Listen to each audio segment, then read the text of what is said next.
नमस्कार, मैं हूं श्वेता झा। आप देख रहे हैं चाय पर चर्चा और आज क्या कुछ होने वाला है आपको बता दें। इस खास कार्यक्रम में संगम नगरी में आस्था का लौकिक संसार बसा हुआ है, वो दिखाएंगे। साथ ही काशी में बाबा के भक्तों का उत्साह भी देखने लायक है, देखिएगा जरूर। नमस्कार, मैं आशु गुप्ता, स्वागत है आप सभी का चाय पर चर्चा में। कोटा लिए चलेंगे। कोटा में मौजूद टापू पर अनोखे धाम के दर्शन आपको करवाएंगे, जहां की फिजाओं में सालों से राम नाम की गूंज सुनाई देती है। साथ ही दुनिया भर में क्रिसमस की सेलिब्रेशन कैसे चल रही है, आगे कैसे बढ़ रही है, वो भी दिखाएंगे तमाम रंग। नमस्कार, आपके साथ मैं हूं दीपिका शर्मा। दिल्ली के सरोजनी नगर में मौजूद फेमस कुलचा किंग का जायका आपको छकाएंगे। साथ ही नोएडा अथॉरिटी के कर्मचारियों को मिली अनोखी सजा पर भी चर्चा करेंगे। नमस्कार, मैं हूं आपके साथ गीतिका पंत। बात देश भर के मौसम की भी करेंगे और विमेंस प्रीमियर लीग की सबसे महंगी खिलाड़ी सिमरन शेख से भी आपको मिलवाएंगे। चाय पर चर्चा में आज सबसे पहले संगम नगरी प्रयागराज आपको लेकर चलते हैं, जहां महाकुंभ की भव्य तैयारियां चल रही हैं। ढोल नगाड़ों की थाप पर नागा साधुओं का स्वागत किया जा रहा है। इस बार श्रद्धालुओं के लिए प्राचीन आस्था का केंद्र अक्षय वट भी खोल दिया गया है। संगम किनारे अलग अलग अखाड़ों के साथ साधु संतों का मेला भी लगा है। मानो प्रयागराज में संतों का अलग ही संसार नजर आ रहा है। किन्नर अखाड़े की पेशवाई हो या फिर पंचायती अखाड़े का उत्सव, हर तरफ आस्था और भक्ति के रंग नजर आ रहे हैं।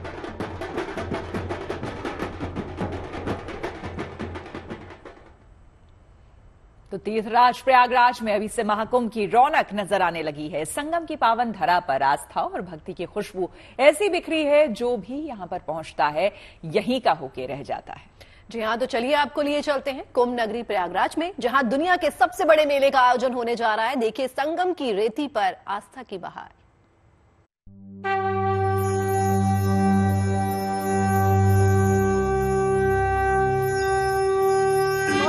माता की सनातन धर्म की।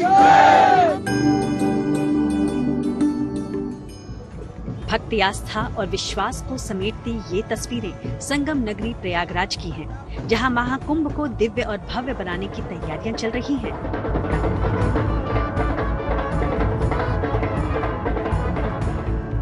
संगम की रेती से लेकर प्रयागराज की गलियों और सड़कों तक आस्था और भक्ति की मानो खुशबू बिखरी हुई है।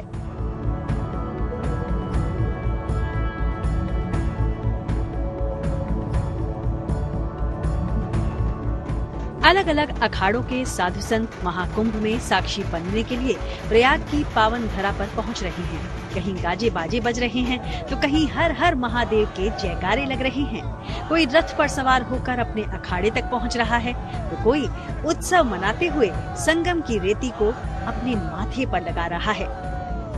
संगम की पावन धरा पर नागा साधु संतों के पहुंचने का भी सिलसिला शुरू हो गया है। पारंपरिक नृत्य और तलवारबाजी करते हुए नागा सन्यासी संगम तट पर पहुंच रहे हैं। कुंभ पर्व पर जब नागा सन्यासी सभी अपने इष्ट देवताओं के साथ में निकलते हैं, तो सूर्य प्रकाश और भैरव प्रकाश आगे आगे चलते हैं, जो कि शक्ति के प्रतीक माने गए हैं। एक भगवती दुर्गा और एक भगवती महाकाली, और एक सूर्य प्रकाश जो है दिन प्रधान देवता है, और भैरव प्रकाश जो है वो रात्रि प्रधान देवता है ना। दिन और रात जग करके एक प्रहरी की तरह सनातन धर्म की रक्षा के वो प्रतीक है। महाकुंभ में हर अखाड़े की अपनी अपनी मान्यता होती है, लेकिन कुछ ऐसे साधु संत भी उन अखाड़ों में पहुंचते हैं जो सभी का ध्यान अपनी ओर आकर्षित कर लेते हैं। इन्हीं में से एक हैं उज्जैन के रहने वाले राधेपुरी बाबा, जिन्होंने समाज कल्याण और विश्व में शांति के लिए हठ योग का रास्ता चुना है और पिछले 14 साल से अपना एक हाथ ऊपर की ओर उठाकर तप कर रहे हैं। अनुष्ठान चल रहा है हमारा जन कल्याण के लिए, विश्व शांति कल्याण के लिए। हमको क्या होगा, अगर अपने लिए करते तो दर्द होता, ये तो परोपकार के लिए। परोपकार में क्या है, सब परमात्मा अच्छा कर क्या है। अखाड़ा जो है जब तब का ही है, आज से नहीं, जब तब चल रहा है। ये सृष्टि भी जब तब से ही चल रही है, ठीक है। तो ये तप ही है आपका, ये तपस्या चल रही है। वैसे तो हर बार प्रयाग में लगने वाला आस्था का मेला खास होता है, लेकिन इस बार महाकुंभ में श्रद्धालु स्नान दान के साथ साथ अकबर के किले में मौजूद प्राचीन अक्षयवट के भी दर्शन कर पाएंगे। माना जाता है कि अक्षयवट के दर्शन के बिना स्नान दान और पूजा अधूरी होती है। अभी तक तो नहीं देख पाए थे, बड़ी प्रसन्नता हुई। महाकुंभ का अवसर पर हम लोग आए थे। ये भी सोच कर आए कि पहले चल के देख लिया जाए, नहीं तो महाकुंभ होगा तो बहुत भीड़ हो जाएगी, इसलिए देख लें। खुशी हुई, पहले तो हम लोग नहीं देख पाते थे, कुंभ मेला की वजह से हम लोग यहाँ दर्शन कर पाए हैं। ये हम लोगों की बहुत खुशी की बात है। अच्छी वर्ष, ये मोदी जी का देन है जो अच्छी वर्ष खोलकर हम लोगों को यहाँ क्षय न होने वाला वृक्ष का दर्शन देने को दे रहे हैं। दर्शन का ये बहुत सुंदर है, बहुत अच्छा बनवा दिया है। तीर्थराज प्रयागराज में इन दिनों उत्सव और उमंग की बहार है। महाकुंभ शुरू होने से पहले ही यहाँ साधु संतों और भक्तों का मेला लगना शुरू हो गया है। माना जा रहा है कि इस बार महाकुंभ में 40 करोड़ से ज्यादा श्रद्धालु आस्था की डुबकी लगाएंगे। लिहाजा यहाँ सुरक्षा और भक्तों की सुविधा को ध्यान में रखते हुए ही तमाम इंतजाम किए जा रहे हैं। प्रयागराज से आनंद राज और पंकज श्रीवास्तव के साथ bureau report, good news today. तो संगम नगरी से अब आपको बाबा विश्वनाथ की नगरी काशी लिए चलते हैं, जहां रोजाना हजारों श्रद्धालु अपने आराध्य के दर्शन पूजन करने के लिए लगातार आ रहे हैं। और देखिए, खास बात यह है कि कॉरिडोर बनने के बाद अब तक 3 साल में 19 करोड़ से ज्यादा श्रद्धालु बाबा के दर पर पहुंचे हैं और हर रोज ये आंकड़ा बढ़ता चला जा रहा है। देखिए खास रिपोर्ट।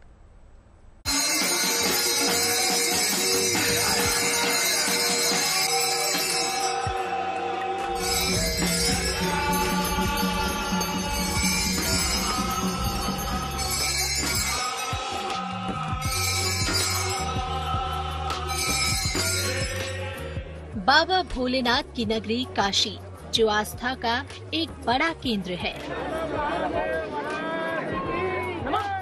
और यहाँ आने वाले श्रद्धालुओं का रिकॉर्ड बना है। कॉरिडोर निर्माण के बाद काशी विश्वनाथ मंदिर की भव्यता और बढ़ गई है, जिसके चलते बाबा का आशीर्वाद पाने की अभिलाषा लेकर आने वाले श्रद्धालुओं की संख्या भी कहीं ज्यादा हो गई है। 12 ज्योतिर्लिंगों में से एक भगवान शिव के इस दरबार में दर्शनार्थियों की लंबी लंबी कतारें लगती हैं।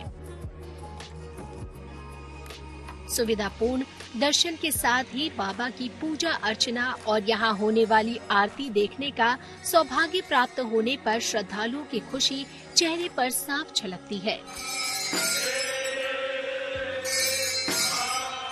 दर्शन करके बहुत अच्छा लगता है, बहुत ज्यादा ही, मतलब एकदम पीसफुल वाली फीलिंग है। यहाँ पे लोग भी बहुत अच्छे हैं, क्राउड रहता है, but once you are in तो सब कुछ सही है। अभी ये जो कॉरिडोर बना है ना, वो बहुत अच्छा है और ऑर्गेनाइज्ड भी चल रहा है। अभी क्यू और दर्शन का सब अच्छे से लिखा हुआ है, क्या क्या है, कहाँ जाना है, कैसे जाना है, वो सब लिखा हुआ है और सब गाइड भी कर रहे हैं, तो अच्छा लगा। वाराणसी और आसपास के लोगों के अलावा यहाँ दूसरी जगहों से भी बड़ी संख्या में श्रद्धालु पहुँच रहे हैं। जगह जगह धाम में LED टीवी भी लगे हैं, जिसके माध्यम से लाइव दर्शन के साथ ही सनातन धर्म से संबंधित विशिष्ट संदेशों का प्रसारण भी किया जा सके। हाँ, यहाँ आने के बाद तो बहुत अच्छा लगता है। जैसे काशी विश्वनाथ का दरबार है, कॉरिडोर वगैरह भी बहुत अच्छा बन गया है और यहाँ भीड़ लेकिन बहुत ज्यादा बढ़ती जा रही है बनारस में पहले के अपेक्षा। बहुत अच्छा लगा दर्शन करके और हम लोग यहाँ के कॉरिडोर, गंगा घाट सब लोग घूमे हैं हम लोग, बहुत अच्छा लगा है और पहले से तो बहुत कुछ मतलब चेंज हो गया है, बहुत साफ सफाई, बहुत अच्छा लग रहा है यहाँ पे। काशी विश्वनाथ धाम में श्रद्धालुओं की संख्या बढ़ने से वाराणसी में व्यापार भी खूब फल फूल रहा है। साथ ही मंदिर प्रशासन की तरफ से कई कल्याणकारी योजनाएं भी चलाई जा रही है। धाम के द्वारा चलाई जा रही, संचालित की जा रही विभिन्न कल्याणकारी योजनाएं हैं। उसमें संस्कृत के छात्रों को भोजन देना, वस्त्र देना, पाठ्य पुस्तकें उपलब्ध कराना, संदर्भ पुस्तकें उपलब्ध कराना, अस्पतालों में, BHU में, जिला अस्पताल में और कैंसर अस्पताल में यहाँ से भोजन भी भेजा जा रहा है तीमारदारों के लिए और मरीजों के लिए। इसके अलावा भी बहुत सारा जो सामाजिक कल्याण के जो प्रकल्प हैं और सनातन धर्म को पुष्ट करने वाले प्रकल्प हैं, उदाहरण के लिए यहाँ के लोक कलाकारों को और सनातन कलाकारों को लगातार यहाँ संवर्धन दिया जा रहा है। इसके अलावा बाबा विश्वनाथ के इस दरबार में श्रद्धालुओं को और अच्छी सुविधा देने पर भी मंदिर प्रशासन काम कर रहा है।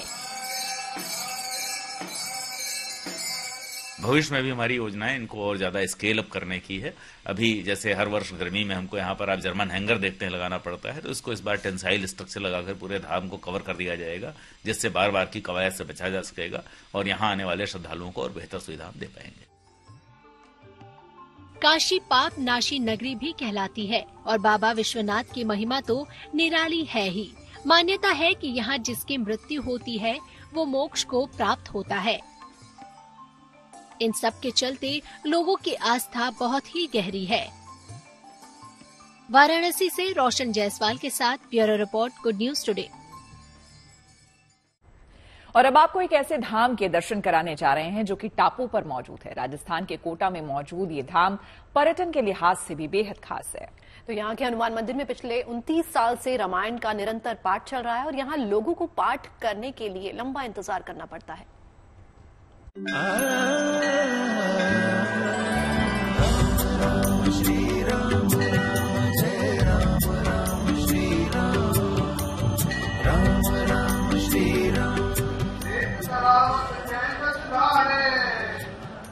आस्था का ये वो स्थान है जहां हर समय राम का नाम गूंजता रहता है।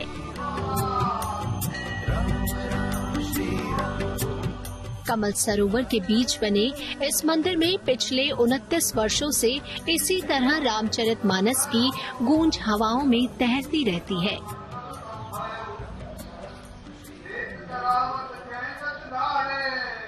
राजस्थान के कोटा शहर से 32 किलोमीटर दूर डूंगर रज्जिया गांव में लोगों ने अपने श्रम से आस्था और श्रद्धा का ये धाम बनवाया हुआ है।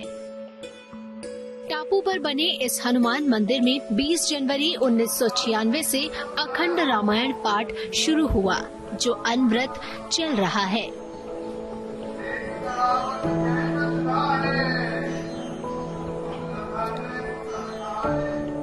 बारिश हो या तूफान या आपदा भी आई, लेकिन रामायण का ये पाठ यहाँ चलता ही रहा है।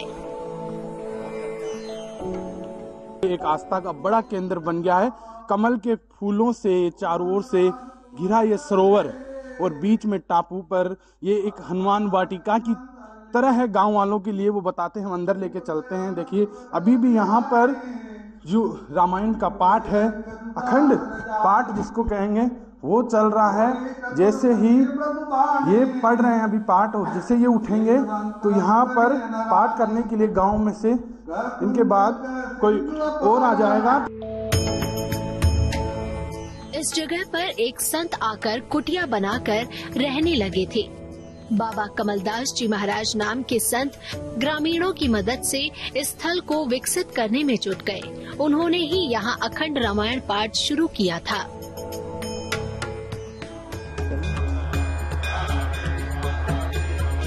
यहाँ ग्रामीण नाव से नदी पार कर रामायण पाठ करने के लिए आते थे, लेकिन बाद में पुल का निर्माण होने से इस जगह पर पहुंचना आसान हो गया और बच्चे बुजुर्ग सभी बारी बारी से आकर यहाँ पाठ करते हैं। कमल सरोवर करीब 280 बीघा यानी 32 हेक्टेयर में फैला हुआ है। इसके बीच में टापू है, जहां आने जाने के लिए 300 फीट से ज्यादा लंबी पुलिया बनी हुई है। सरकारी मदद से यहां टापू को 10 बीघा में विकसित किया गया। साल 2000 में हनुमान मंदिर का निर्माण हुआ। टापू पर बैठने के लिए बड़ा हॉल, संत निवास, अतिथि विश्राम गृह और सुलभ शौचालय की सुविधा के साथ ही करीब 4 बीघा में गार्डन तैयार कराया गया। पर्यटन विभाग ने साल 2011 में इसे पर्यटक स्थल घोषित किया और करीब 50 लाख से विकास और सौंदर्यीकरण का काम कराया गया, जो आज आस्था के साथ ही खूबसूरत पर्यटन स्थल का रूप ले चुका है। कोटा से चेतन गुर्जर के साथ bureau report, good news today. ये देखिए पीछे बैकग्राउंड देखकर तो आप समझ गए होंगे क्या बात हो रही है। श्वेता, तुमसे सवाल है, वो जो केक की प्रेपरेशन हो रही थी, कब कहाँ तक पहुंची है प्रेपरेशन? देखिए कब रेडी होगा? वो मैरिनेट हो रहा है अभी कुल मिला के। ये केक मिक्सिंग सेरेमनी की बात कर रही है शगुफ्ता, जो हमने आपको दिखाया अभी था। तस्वीरें थी वो। पूरे 1 महीने तक सोचिए वो मैरिनेट होता है और आई थिंक 23 तारीख से वो शुरू हो जाएगा बनना और उसके बाद वो पूरा मैरिनेटेड केक आपको अच्छे से इंतजार रहेगा हमें। शायद आप लेकर आएंगे तो हम टेस्ट कर पाएंगे। क्रिसमस सेलिब्रेशन के रंग लगातार जारी हैं। जीएनटी पर आपको रंग दिखा रहे हैं। क्रिसमस का त्योहार जैसे जैसे करीब आ रहा है, दुनिया भर में लोग अपने अपने तरीके से इसकी तैयारी में जुटे हैं। देखिए, कुल मिलाकर दुनिया भर के देशों में क्रिसमस की रौनक दिख रही है। वहीं नीदरलैंड की राजधानी एम्स्टरडैम में बाजार क्रिसमस के सामानों से सजकर तैयार है। देखिए खास रिपोर्ट।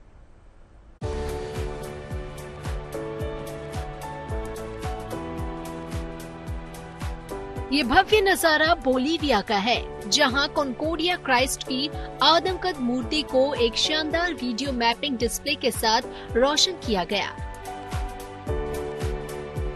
रंगीन ग्लास पैटर्न पर ईसा मसीह की छवियों को प्रतिमा पर जब रेखांकित किया गया तो ऐसा लगा मानो ईसा मसीह ने अंधेरे आकाश में पुनर्जन्म ले लिया हो। सैकड़ों दर्शक एक शानदार पल के गवाह बने। कॉन्कोर्डिया क्राइस्ट की ये मूर्ति दुनिया में सबसे ऊंची मूर्तियों में से एक है। रोशनी के इस कार्यक्रम ने क्रिसमस के जश्न में 4 चांद लगा दिया।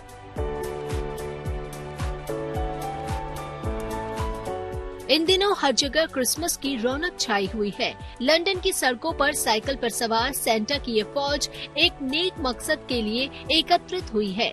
करीब 1200 साइकिलिंग सेंटा ने बच्चों की चैरिटी के समर्थन में ब्रिटेन की राजधानी लंदन में रंगों की बौछार की। सेंटा की सेना साइकिल से पाल मॉल से बकिंगम पैलेस की ओर बढ़ी तो दर्शक आश्चर्य से देखते रहे।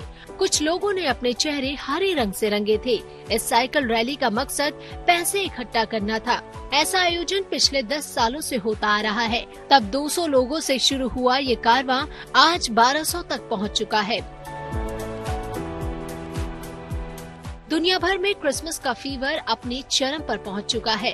नीदरलैंड की राजधानी एम्स्टरडैम के बाजार क्रिसमस के लिए सजकर तैयार हैं। जगमग लाइटों से क्रिसमस ट्री को रोशन कर दिया गया है। शहर की दुकानें क्रिसमस के सामानों से पटी पड़ी हैं।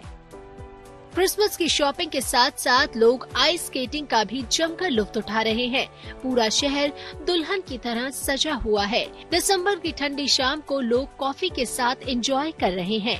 बाजारों की रौनक और लोगों के चेहरों पर खिली मुस्कान ये बता रही है कि पूरा शहर क्रिसमस के रंग में रंग चुका है।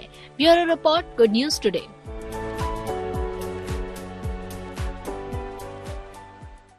और अब आपको फ्रांस की राजधानी पेरिस की तस्वीरें दिखाते हैं, जहां क्रिसमस की तैयारियों के बीच दुनिया का सबसे बड़ा इंडोर आइस रिंग बनाया गया है और बड़ी संख्या में लोग इस आइस रिंग में एंजॉय करने के लिए पहुंच भी रहे हैं। यहाँ के नजारे को भी बिल्कुल प्राकृतिक बनाने की कोशिश की गई है। ऐसा लगता है कि तारों के बीच इंसान स्केटिंग का मजा ले रहा है।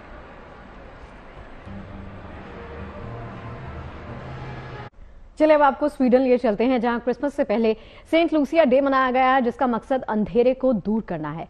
यहां कई तैराक एक साथ स्टॉकहोम के एक स्विमिंग पूल में उतरे और कैंडल्स जलाकर पानी में जुलूस निकाला। कई फॉर्मेशंस के साथ सबने यहां पर 3री सेंचुरी के अपने संत लूसिया को याद किया। परंपरा के तहत यहां पर कुछ तैराकों ने विशेष तरह की कोरियोग्राफी करके शानदार परफॉर्मेंस भी दी।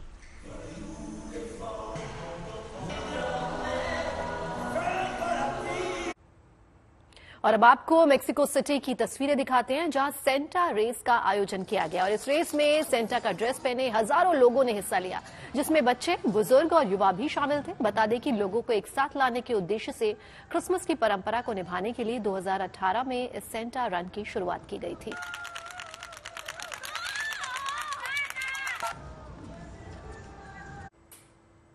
कोसोवो की राजधानी प्रिस्टीना में भी क्रिसमस की धूम देखी जा रही है। यहाँ पर रन सैंटा क्लॉज मैराथन का आयोजन किया गया है। इस प्रतियोगिता में भाग लेने के लिए सभी प्रतियोगियों ने सैंटा का ड्रेस पहना हुआ है। इसका आयोजन चैरिटी के लिए हर साल किया जाता है। मैराथन पूरी होने के बाद यहाँ सभी पार्टिसिपेंट्स को मेडल से सम्मानित किया जाता है। चलिए अब स्पेन के बार्सिलोना का नजारा आपको दिखाते हैं। यहाँ भी क्रिसमस को लेकर एक्साइटमेंट देखी जा सकती है। बार्सिलोना शहर में क्रिसमस सेलिब्रेट करने के दौरान बड़ी संख्या में लोगों ने सैंटा के पोशाक में बाइक से रैली निकाली। इस दौरान यहाँ का नजारा देखते ही बन रहा था।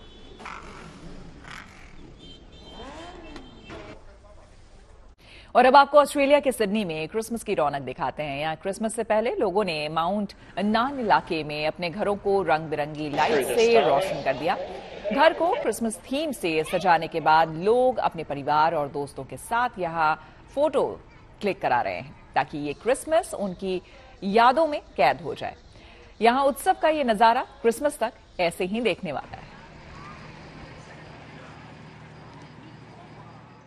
देखिए चाट स्ट्रीट, फूड स्ट्रीट, यानी कि खाने पीने की गली, जिसके बारे में specially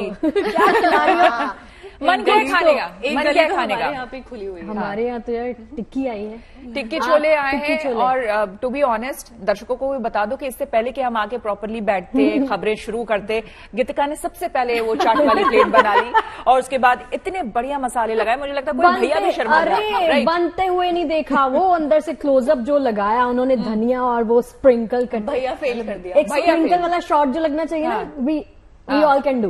On Margo 1 2 3. Sprinkling the salt. Chef वाला The salt and pepper.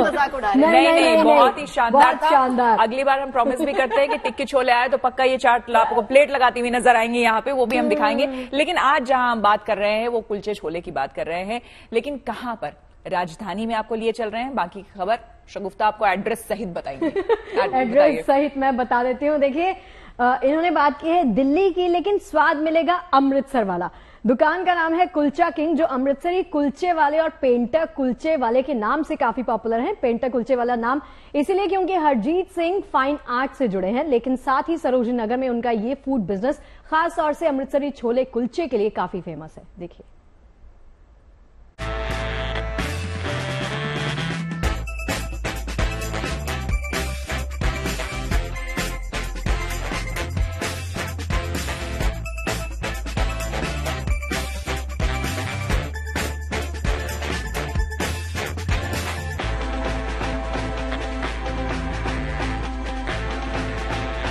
बिना इसके ना स्वाद ही नहीं आना।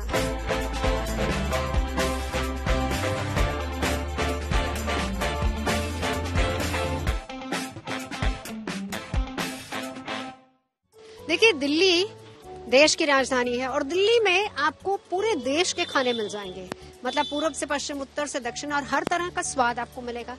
तो दिल्ली में पंजाबी स्वाद चखाने आज मैं आपको लेकर आई हूँ सरोजनी नगर के फेमस कुलचा किंग पे। ये बताइए कब से आ रहे हैं? मैडम 10 साल हो गए। 10 साल। सबसे अच्छी चीज कौन सा कुलचा आपका फेवरेट है? मैम ये मिक्स कुलचा जो है वो मेरा फेवरेट है। मैं आपकी रिकमेंडेशन से खाऊंगी, जो आप बोलेंगे मैं वही खाऊंगी। बिल्कुल बिल्कुल। मैं मिक्स वाला खा लूं? मिक्स वाला खा सकते हैं। मेरे को ना सबसे ज्यादा अच्छा लगता है कुलचा, भले ऊपर मक्खन घी से चुपड़ा हो, लेकिन ऊपर मक्खन जरूर होना चाहिए। आप मिस करते हैं कि नहीं? इतना ज्यादा मिक्स नहीं करते, यही सफिशिएंट होता है। खस्ता है? अच्छा खस्ता वाला है, बढ़िया है। ये जो चटनी का टेस्ट है ये कैसे? लाजवाब है, लाजवाब है। चटनी यहाँ का ऐसा और कहीं नहीं मिलेगा दिल्ली में। छोले कैसे? छोले बढ़िया, बहुत बढ़िया, बहुत लाजवाब। देखिए वो कहते हैं ना सबसे बढ़िया जे तुसी गुड़ ना खादा ते तुसी फेर नहीं आना, तो गुड़ लास्ट में जरूर सर्व किया जाता है। आपने मंगाया या सर्व किया? ये आपके ऊपर है, आप ले सकते हैं, उन्होंने खुद सर्व किया।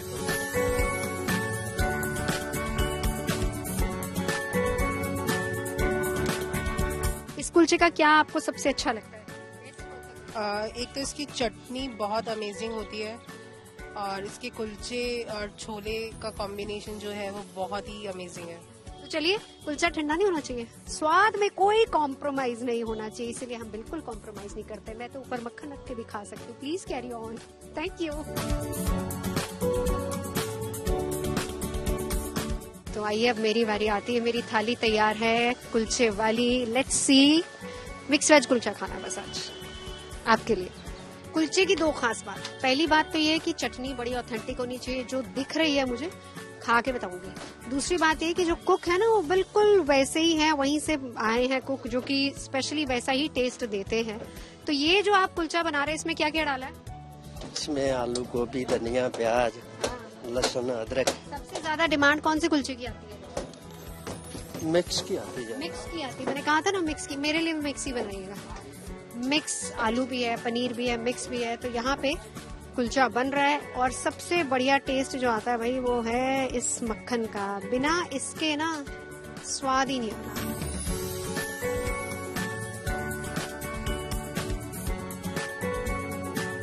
तो मेरी थाली तैयार है। मेरी ऑन स्पेशल डिमांड पे मुझे मक्खन एक्स्ट्रा दिया गया है, which I am loving it.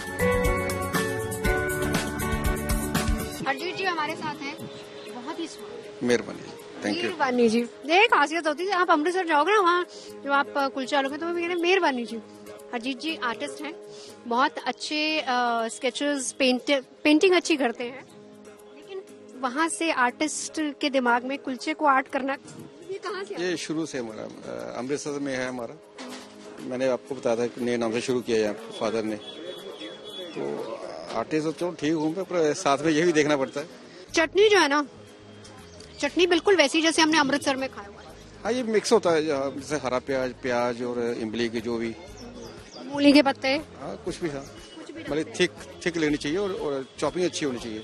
कुलचे को खस्ता करने के लिए सबसे जरूरी क्या चीज? ये जो हमारी जो मैदे की सिली लगती है जिसको, उसमें थोड़ा सा हम घी रिफाइंड वगैरह लगाते हैं या देसी घी लगाते हैं, जैसे कारीगर का जैसे डिमांड होती है। और दूसरा पार्ट ये है कि जैसे तंदूर में जब कुलचा लगता है, जब उसको कम सेके पे बनता है। सो मीठे में आप क्या खिलाएंगे? आपको बालूशाही खिलाएंगे, आपको जो ऑथेंटिक जो पुरानी चीज होती है, जो गुड़ मिलेगा। गुड़ मिलेगा। तो आपने कभी नहीं सुना आर्टिस्ट होता है, जो शेफ होता है वो शेफ होता है, लेकिन ये आर्टिस्ट शेफ में तब्दील हो गए हैं। और ये हमारे लिए यहाँ पे दिल्ली में सरोजनी नगर में अच्छे से कुलचे बनाते हैं और बिल्कुल वही स्वाद, वही टेस्ट जो आप अमृतसर में खाते हैं वो आपको बिल्कुल यहाँ मिलेगा। बिना टाइम वेस्ट किए, बिना कुलचा ठंडा हुए, बस अब और नहीं शूट करना, अब मेरे को खाने दो, अब और नहीं। Pradeep ji, no more shoot. Thank you sir.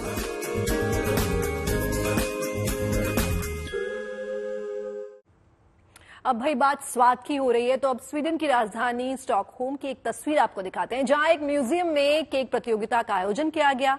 Comeback theme पर आयोजित इस प्रतियोगिता में कई बेकर्स ने हिस्सा लिया। तरह तरह के ढेर सारे आकर्षक केक देकर दर्शक भी मंत्रमुग्ध दिखे। 1990 में इस प्रतियोगिता की शुरुआत हुई थी और अब तक इसे 32 बार आयोजित किया जा चुका है। स्वीडन में इस प्रतियोगिता के साथ ही क्रिसमस की शुरुआत मानी जाती है, इसलिए इस प्रतियोगिता को क्रिसमस के आसपास ही आयोजित किया जाता है। इस प्रतियोगिता की सबसे खास बात यह है कि इसमें जिंजर ब्रेड का इस्तेमाल करते हुए घर बनाए जाते हैं, जो यहाँ की परंपरा का हिस्सा है। तो चलिए आपको मिलवाते हैं चीन के ऐसे व्लॉगर से जिसने तलवारबाजी के ऐसे हैरत अंगेज वीडियो बनाए हैं जो किसी मार्शल आर्ट फिल्म के दृश्य से कम नहीं है। पारंपरिक चीनी मार्शल आर्ट के हिमायती इस व्लॉगर का तलवारबाजी के लिए दीवानगी को अब दुनिया सलाम कर रही है।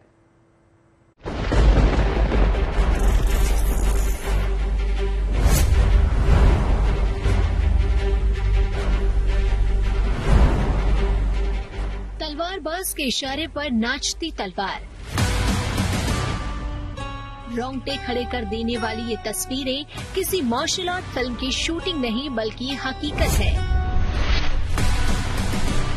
इन तस्वीरों में तलवारबाजी के लिए एक दीवानगी है जिसमें कड़ी मेहनत और आधुनिक टेक्नोलॉजी का संगम है।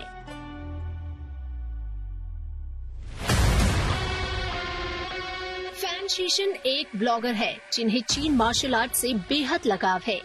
तलवारबाजी का जुनून उन पर इस कदर हावी है कि 7000 तलवारों के साथ कुछ सेकंड का हैरत अंगेज वीडियो बनाने के लिए उन्होंने 100 से ज्यादा बार प्रयास किया। दिन रात एक कर देने के बाद जो तस्वीरें सामने आई उन्हें देख आंखें खुली की। Bureau report, good news today.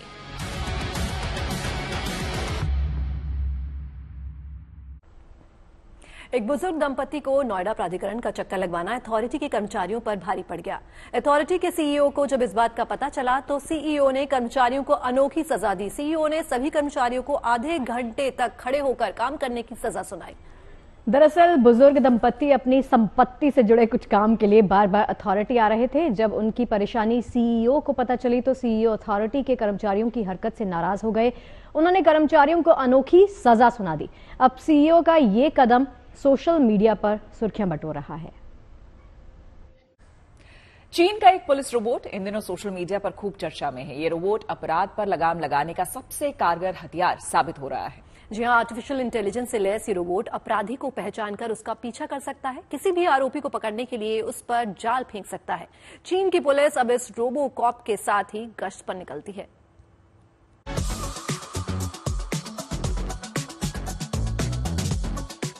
किसी पहिए जैसा दिखने वाला ये अनोखा रोबोट अपराधियों के लिए शामत बनकर आता है। इसकी नजरों से अपराधियों का बचना नामुमकिन है। ये सिर्फ अपराध को पहचानता ही नहीं बल्कि अपराध पर लगाम लगाने के लिए फौरन एक्शन भी लेता है। चीन में बना ये नया रोबोट सुपर कॉप इन दिनों सोशल मीडिया पर खूब सुर्खियां बटोर रहा है। चीन के झेजियांग प्रांत के वेंजाओ शहर में ये पुलिस रोबोट अब काम पर लग गया है। वेंझाओ शहर की पुलिस अब इस रोबोकॉप के साथ ही गश्त पर निकलती है। अपराध पर लगाम लगाने में ये पुलिस के लिए बेहद मददगार साबित हो रहा है। चीन का ये पुलिस रोबोट जब सड़कों पर निकलता है तो सभी की निगाहें उस पर टिक जाती हैं। आर्टिफिशियल इंटेलिजेंस से लैस इस रोबोट को किसी से कमांड लेने की जरूरत नहीं पड़ती।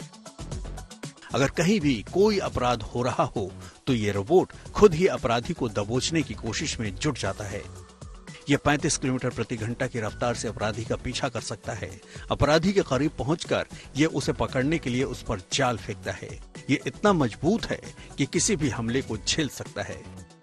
ऊंचाई से गिरने पर भी इसे कोई नुकसान नहीं होता।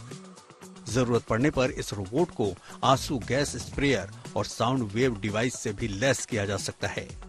इस रोबोट को खास तौर पर ऐसे ऑपरेशंस के लिए तैयार किया गया है जहां पुलिस के जवानों के लिए खतरा हो। दुनिया के कई देशों में आर्टिफिशियल इंटेलिजेंस का इस्तेमाल निगरानी के लिए किया जाता है, लेकिन ये रोबोट निगरानी के साथ साथ अपराध के खिलाफ एक्शन भी ले सकता है। और एक बार अगर ये रोबोट किसी अपराधी के पीछे पड़ जाए तो उसे पकड़कर ही दम लेता है। Bureau report, good news today. और चलिए बात करते हैं बर्फबारी और इससे लगातार बढ़ रही ठंड की। तो कश्मीर, हिमाचल और उत्तराखंड के ऊंचे पहाड़ों पर बर्फ की चादर बिछी हुई है, तो उसका सीधा असर शीतलहर के रूप में मैदानी इलाकों पर भी साफ साफ पड़ रहा है। स्टूडियो में भी देखा जा सकता है इसका असर। स्टूडियो में देखिए सारे वैसे ही कपड़े पहन के बैठे हैं। दिल्ली, यूपी, राजस्थान समेत कई राज्यों में ठिठुरने वाली सर्दी जबरदस्त पड़ रही है, जिसके फिलहाल कम होने के आसार नहीं है। मौसम विभाग ने खास तौर से दिल्ली और आसपास के लिए मौसम का येलो अलर्ट जारी कर दिया है।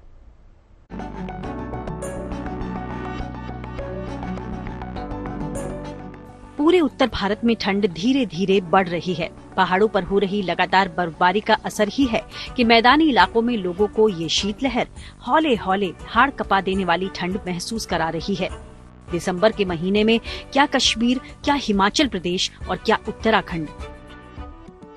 भले ही ये सफेद बर्फीली नेमत पहाड़ी वादियों में सैलानियों को लुभा रही है और वहाँ का पर्यटन व्यवसाय भी बढ़ा रही है, मगर यहाँ से निकलने वाली ये ठंडी हवाएं मैदानी राज्यों में गलन वाली ठंड के रूप में लोगों को कपकपा रही है। इन बर्फीली हवाओं के कारण खासतौर से दिल्ली एनसीआर की सुबह और रातें तो ठिठुरन भरी हो रही हैं। आजकल सुबह तो दिल्ली के कई इलाकों में घना कोहरा छाया रहता है। हालांकि दिन चढ़ने के साथ ही कोहरे में कमी आ जाती है, मौसम साफ रहता है। दोपहर के समय तेज धूप खिलने से तापमान बढ़ भी जाता है, मगर शाम होते ही तापमान फिर लुढ़ककर जबरदस्त ठंड का रूप ले लेता है। IMD की मानक वेधशाला सफदरजंग के अनुसार न्यूनतम तापमान 4.5 डिग्री दर्ज किया गया, जो सामान्य से 4 डिग्री सेल्सियस कम रहा। मौसम विभाग की माने तो दिसंबर के पूरे महीने में और नए साल की शुरुआत पर दिल्ली के लोगों को ठंड से राहत मिलने के आसार कम ही नजर आ रहे हैं। इस बीच मौसम विभाग ने फिर दिल्ली में कड़ाके की ठंड और शीतलहर का अलर्ट भी जारी किया है। विभाग के अनुसार आने वाले 2 दिनों में शहर में तेज बर्फीली हवाएं चल सकती हैं, जिससे तापमान में कमी आ सकती है। बताया जा रहा है कि इस दौरान 10 किलोमीटर प्रति घंटा की रफ्तार से ये कोल्ड वेव चल सकती हैं। उधर राजस्थान में भी इन दिनों अजमेर, चूरू, फतेहपुर शेखावटी समेत कई जिले ऐसे हैं जो जबरदस्त ठंड की चपेट में हैं। कई जगह पारा गिरकर ठिठुरन बढ़ा रहा है। फतेहपुर शेखावटी तो यहाँ का सबसे ठंडा शहर बना हुआ है। यहाँ लगातार 7वें दिन पारा जमाव बिंदु से नीचे ही है, जिस वजह से फसलों पर काफी बुरा असर पड़ रहा है। सर्दियों के तीखे तेवर उत्तर प्रदेश में भी देखने को मिल रहे हैं। यहाँ संभल, प्रयागराज, वाराणसी और हापुड़ समेत कई शहरों में जबरदस्त ठंड पड़ रही है, जिस वजह से लोगों की घर से बाहर आवाजाही जरूरत पड़ने पर ही देखी जा रही है। और जो बाहर हैं भी वो अलाव का सहारा लेकर ठंड से राहत पाने की जद्दोजहद करते नजर आ रहे हैं। राज्य के कई इलाकों में न्यूनतम तापमान 3 से 4 डिग्री के आसपास चल रहा है। और इन तमाम जगहों पर सर्दी के हाल के लिए कश्मीर ही उन पहाड़ी राज्यों में से एक राज्य है जहां इन दिनों ठंड प्रचंड है। कहने को कश्मीर में अत्यधिक सर्दी वाले समय चिलई कला का आगाज 21 दिसंबर से होता है, मगर इस बार चिलई कलां वाला मौसमी हाल अभी से महसूस किया जा रहा है। अब ठंड क्या रूप आने वाले दिनों में दिखाएगी, इसकी झलकी तो फिलहाल यहाँ मिल ही रही है। प्री सीजन ही तकरीबन 2 से 3 स्पेल हुए हैं बर्फबारी के। अभी कुछ ही दिन पहले एक वाइड स्प्रेड जो है स्नोफॉल देखा गया। आने वाले दिनों में अगर IMD का माने तो एक और बर्फबारी का स्पेल हो सकता है और इस बार भारी बर्फबारी हो सकती है पहाड़ी इलाकों में और उसके साथ साथ शायद श्रीनगर और जो मैदानी जो बाकी इलाके हैं वहां भी सीजन की पहली बर्फबारी हो। तो आने वाला समय और भी अच्छा हो सकता है। जाहिर है कश्मीर समेत अन्य पहाड़ी राज्यों में बर्फबारी ही खास तौर से मैदानी इलाकों में ठंड बढ़ने की पहली वजह रहेगी। ऐसे में आने वाले दिन कम से कम दिल्ली समेत राजस्थान, पंजाब, हरियाणा और उत्तर प्रदेश के लिए काफी सर्द भरे रहने वाले हैं। ऐसे में ठंड में एहतियात बरतते हुए ही ठंड का आनंद लीजिए। दिल्ली से मनीषा लड्डा और कश्मीर से मीर फरीद के साथ bureau report, good news today. चलिए खेल की दुनिया की एक अच्छी और शानदार खबर आपको बताते हैं। इंडिया ने 2036 ओलंपिक्स की मेजबानी के लिए अपनी दावेदारी पेश कर दी है। वाह, भारत का जश्न 2036 के ओलंपिक में मेडल टैली में टॉप 10 में आने वाला है। इसको लेकर हमारे संवाददाता नितिन श्रीवास्तव ने खेल मंत्री मनसुख मांडविया से खास बातचीत की और क्या कुछ उन्होंने कहा, आइए आपको सुनाते हैं। खेलों के प्रति जो रुझान बढ़ा है, हमारा जो कंपटीशन का लेवल बढ़ा है और प्रधानमंत्री जी खुद खिलाड़ियों को जानते हैं, उनसे बातचीत करते हैं, चाहे वो कॉमनवेल्थ गेम्स हो, ओलंपिक्स हो, एशियन गेम्स हो, हमारे इवन नेशनल टूर्नामेंट्स को लेकर भी। ये चीज आपको लगता है एक बड़ी मोटिवेशन है? आप जैसे जो खेल मंत्रालय में जब भी मंत्री आते हैं उनका भी बहुत रुझान होता है वो खिलाड़ियों को उनकी बेटर फैसिलिटीज के लिए। तो as of now India world stage पर आपको लग रहा है कि हम आ रहे हैं, ऐसा वर्ल्ड को समझ में आ गया, इंडिया आ रहा है? और स्वाभाविक है इंडिया आ रहा है। हम 2036 में इंडिया में ओलंपिक होस्ट करना चाहते हैं और भारत ने बिड भी कर दिया। भारत ने लेटर ऑफ इंटेंट भी रख दिया है और हमने तय करा है कि जब हम 2036 में ओलंपिक होस्ट करें तब हमें 1 से 10 क्रम में स्पोर्ट्स में ग्लोबली आना है। और हमने ये भी लक्ष्य रखा है कि 2047 जब देश आजादी का शताब्दी वर्ष मनाता हो उस वक्त हम दुनिया में स्पोर्ट्स में 1 से 5 क्रम में आना है।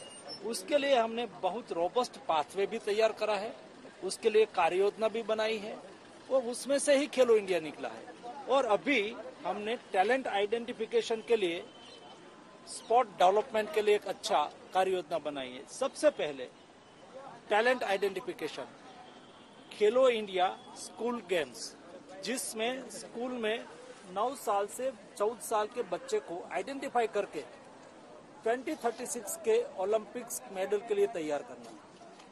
दूसरा, खेलो इंडिया यूनिवर्सिटी गेम्स, खेलो इंडिया यूथ गेम्स। इस टाइप की मूवमेंट से टैलेंट को आइडेंटिफाई करना, टैलेंट को नर्चर करना, टॉप योजना के तहत उसको नेशनल और इंटरनेशनल एक्सपोजर देना, फैसिलिटी प्रोवाइड करना, फाइनेंशियल सपोर्ट करना, ये सारी मूवमेंट देश को 2047 में 1 से 5 क्रम में स्पोर्ट्स को ले आएंगे। तो हम उम्मीद करते हैं कि इसी तरह की जो मुहिम है वो आगे भी चलती रहेगी और भारत का विश्व स्तर पर जो कंपटीशन का लेवल है वो भी आगे बढ़ता रहेगा। फिट इंडिया जो ये मुहिम है, हम उम्मीद करते हैं कि ऐसी और भी मुहिम जो है वो आगे आए और देश के तमाम जो युवा है वो भी जरूर इसमें शामिल हो। जैसे कि और अब खबर खेल के मैदान से, जहां विमेंस प्रीमियर लीग की सबसे महंगी खिलाड़ी सिमरन शेख की बात। 22 साल की इस खिलाड़ी को गुजरात टीम ने 1.9 करोड़ की बोली लगाकर खरीदा है। सिमरन शेख जब अपने घर पहुंची तो धारावी के लोगों ने उनका भव्य स्वागत किया। और देखिए, मिडिल ऑर्डर बैटर सिमरन शेख लेग स्पिन भी करती है। WPL ऑक्शन में सुर्खियां बटोरने वाली सिमरन शेख टीम इंडिया का हिस्सा बनने को भी बेताब है। इस वक्त हम मुंबई के धारावी इलाके में है। वुमेन प्रीमियर लीग की हाईएस्ट बिड प्लेयर जो है वो यहाँ पर खड़ी है, सिमरन शेख, जो 1 करोड़ 90 लाख में आप कह सकते हैं उनकी बिड ऑक्शन हुआ है, हाईएस्ट है इस सीजन का। और सिमरन इस वक्त धारावी में पहुंची हुई है अपने घर पर और इसी गलियों से उसने क्रिकेट जो खेलने की शुरुआत है वो की थी। अलग अलग लोग जो हैं वो यहाँ पर आ रहे हैं, सिमरन का स्वागत कर रहे हैं और आप कह सकते हैं कि यहाँ के जो लोग हैं उनकी आंखों में भी एक उम्मीद दिख रही है कि सिमरन एक दिन इंडियन टीम के लिए भी जरूर खेलती हुई दिखाई देगी। और एक तरह से आप कह सकते हैं कि एक बड़ा सपना ऐसी ही गली क्रिकेट खेलने वाले लोगों का पूरा होता हुआ अलग अलग टूर्नामेंट्स के जरिए दिख रहा है, जिसमें से एक सिमरन शेख का नाम शामिल है। बहुत अच्छा लग रहा है, बहुत प्राउड फील हो रहा है खुद पे भी, इतना सब कुछ इतना मेहनत किए तो बहुत अच्छा लग रहा है सर। एक प्लेयर की लाइफ में ऐसा बोलते हैं कि हम कभी चैलेंज खत्म नहीं होता है, कभी डाउन ऐसे चलता रहता है। कैसे इसको देखते हैं आप, आगे इतनी बड़ी रिस्पॉन्सिबिलिटी आपके ऊपर को देखते हैं? ये सर बहुत, क्योंकि इतना मेहनत की, इतना खुद पे इतना बिलीव रखे तो ऐसे कंटिन्यू फॉरवर्ड रखे तो ऐसे इंशाल्लाह हर खुशी ऐसे सेलिब्रेट करते रहे। बिल्कुल, आपको हमने सुना है कहते हुए कि इंडियन टीम के लिए कभी खेलना चाहेंगे, ब्लू जर्सी करना चाहेंगे, क्या सपने आगे? ये सर बस जल्दी से ब्लू जर्सी का बहुत इंतजार है, बहुत उसके लिए और एक लेवल अप मेहनत करना पड़ेगा, उससे और थोड़ा एक अच्छा, तो बस एक जर्सी और है मेरे लिए, बस फिर मेरा सपना पूरा होगा सर। अच्छा फील महसूस हो रहा है कि हमारी बेटी इतनी ऊंचे मकाम पे गई और सब लोगों को मतलब दिल खुश कर दिया कि धारावी जैसे एरिया में इतने ऊपर आना ये बहुत कमाल की बात है, बहुत बड़ी बात है। और हमारी बेटी ने इतना सब लोगों का नाम रोशन कर दिया, हम सभी लोगों का आभार है, सबका शुक्रिया अदा करते हैं, सबका धन्यवाद करते हैं। बहुत अच्छा लग रहा है। अच्छा, हाँ, मेरी बेटी इतनी अच्छी स्वागत हुआ, हर एक चीज बहुत अच्छा लगा हम लोग को। आप देख सकते हैं कि एक ऊंचाई, एक इज्जत, एक उपलब्धि सिमरन को मिलती हुई और धारावी के लोगों को एक उम्मीद मिलती हुई कि इसी तरह से आप कह सकते हैं कि जो खेल वो लोग खेलते हैं एक दिन जाकर एक बड़े लेवल पर उनको ये पूरा खेल, एक गेम, अपना परफॉर्मेंस दिखाने का मौका मिले। किसी भी प्रोफेशनल ट्रेनिंग एकेडमी में ना जाते हुए भी एक तरह से गाइडेंस लेकर सिमरन आज इस लेवल पर पहुंचे। कैमरा पर्सन साई प्रसाद पाटिल के साथ मुस्तफा। भाई ये फैक्ट तो यहाँ पर हमने मान लिया है कि ठंड भाई बहुत ज्यादा है। ऐसे में कुछ लाइन याद आ रही है, दिख नहीं रहा चेहरा अब कोहरे में डूबे हैं सब, क्या कस्बे क्या गांव शहर तक सब डूबे हैं। वाह क्या बात है, क्या बात है। देखिए इन दिनों मैदान जबरदस्त ठंड से ठुठर रहा है क्योंकि पहाड़ों पर हो रही है खूब बर्फबारी। वाह वाह वाह वाह, क्योंकि इस सफेद चांदी की तरह चमकती खूबसूरती का मजा लेना भी आपकी जिंदगी का यादगार पल बन जाता है। इसलिए अगर आप पहाड़ों पर बर्फबारी देखना पसंद करते हैं तो जरूर उन वादियों में जाइए। लेकिन इन वादियों में जाने के लिए आपको छुट्टी भी चाहिए, जो आपको लेना पड़ेगा अपने बॉस से। तो खैर, हम बात कर रहे हैं जिंदगी और उसकी खूबसूरती की। इसकी मिसाल ही बर्फ की तरह है एक तरह से, जिसे हंसते मुस्कुराते हुए जी लीजिए तो उसे ही असल में जिंदगी जीना कहते हैं। लेकिन हमारे साथ कल शाम 5 बजे चाय पीना नहीं भूलिएगा, क्योंकि गर्मा गर्म चाय और ढेर सारी खबरों के साथ फिर मुलाकात होगी कल शाम चाय पर चर्चा में।